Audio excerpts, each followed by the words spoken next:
Hey guys, and welcome back to another Fishy Friday video. This time I'm going to tell you about my Otocinclus catfish, and I'm just going to tell you my story with them.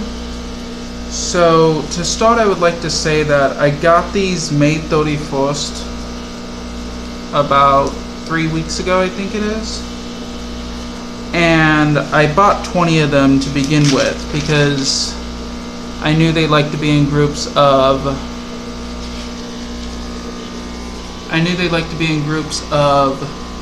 at least 10 to 15, and I just decided since they're on sale at my local fish store, I'd get 20 of them.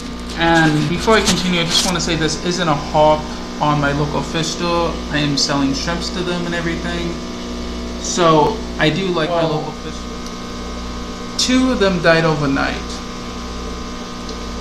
and the following 24 hours, 3 more followed up. So in the first 2 days, 5 of them died. It's just Otocinclus don't ship the best because they have symbiotic bacteria in their gut that helps them digest the food and take nutrients from it. And how they're collected and shipped and basically processed as if you'd process any package or anything you're selling, they don't typically feed them too often, so they don't have any sort of food to digest along the way. So what typically happens, from what I've learned, is the fish end up starving because they don't have that symbiotic gut bacteria that's still alive. So on the 3rd, which is the 3rd day I had them, none died. And then the following night, or the following day, I found 1 more dead, so it died overnight. I check all my animals 3 times a day. I feed them in the morning, I feed them in the evening, and I check them midday. So up to the 4th of June, we have 6 deaths already. Sounds pretty fat. I'm wondering if it's able to digest the food, if it's pregnant, or what's going on with that one. If anyone has any tips, let me know in the comments. On the 5th through 7th, none of them died. They were all survived. And then the 8th, overnight, 1 died. And then 2 days later, on the 10th, another one died. During the day, I found him, I don't remember precisely, but I think it was my midday check-in, I found him dead. And then the 15th, another one died, and then 2 more the following week, which I didn't really record that much because I was kind of busy with other things. But then 2 more died on the 22nd of June. So now I have 7 of these left, and the reason I'm keeping them, even though they're kind of touch and go, is because I would like to breed them.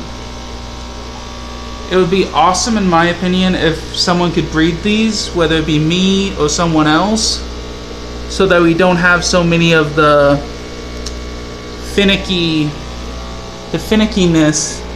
of wild-caught Otocinclus. If I am able to breed these, it will be in a colony type setup at first like this. I read somewhere that someone did accidentally breed them in crypt species like the ones I have down there. They had a crypt jungle going on, and they just found fry on occasions, and from what I know, that they haven't been able to keep that up because they haven't updated the thread I was looking on. I'll see if I can find it again. It's been a while, and if I can, I'll include it in the description.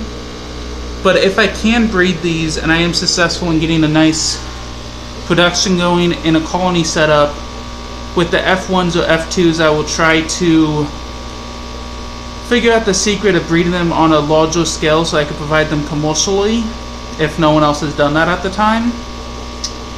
And that way every Otocinclus will hopefully become captive bred instead of wild caught. And if I can figure both those things out, if they do breed, in a colony setup and I can in fact figure out the intensive breeding on a commercial scale, I will try another species of Otocinclus. I'm not sure what species these are. I may include it in this portion of the video if I can figure it out by the time this gets published. But essentially, this is the common Oto, and I'll include a card here for the video from Rachel Leary about these guys. There's 2 species imported as such, but typically one isn't what they say they are.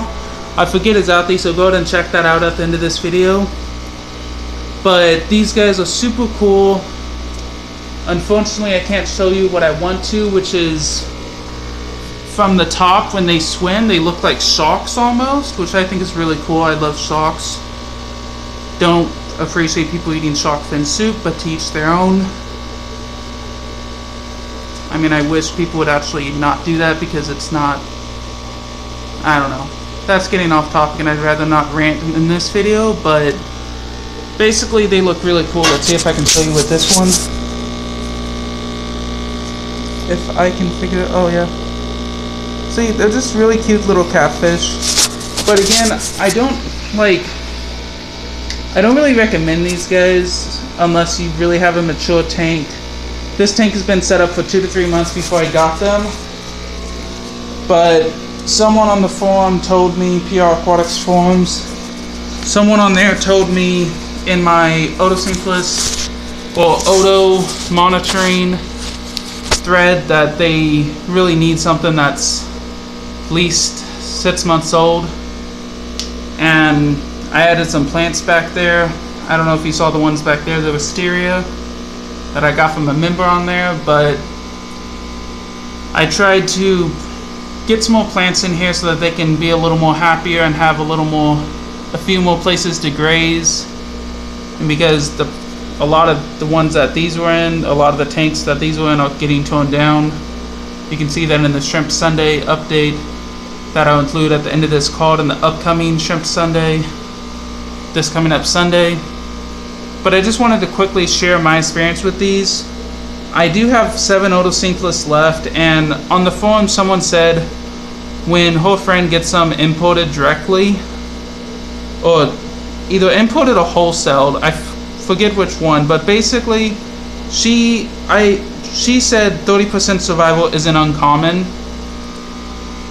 and my current survival rate is 35%.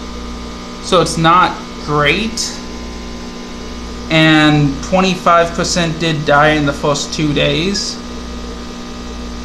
I'm hoping all of these guys survive. I'll try my best to keep them in the most optimal conditions I can, but we'll just have to wait and see what happens, because they're not, you know, they're not the most delicate species, but they do tend to act like it because people don't keep them in large enough groups, according to Rachel Leary's video. But that's all I'm going to say on these guys. I hope you guys have a great week, and check out my content tomorrow for my Saturday special, and then following that will be Shrimp Sundays and Krabby Mondays, and I do have a live stream every Thursday for my business, Green Aquatics, that I'm trying to start up, and hopefully some of these stems will be sold eventually. They look like they're getting pretty tall. I do kind of want them to reach a little bit taller, and then I'll trim the one that's the tallest off, possibly plant it again if I can. Probably not going to be able to from the looks of it, but I do hope you guys have a great week, and I'll stop rambling now.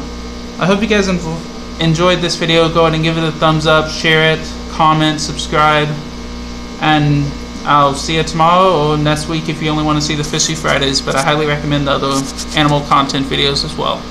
Have a great day and a great week.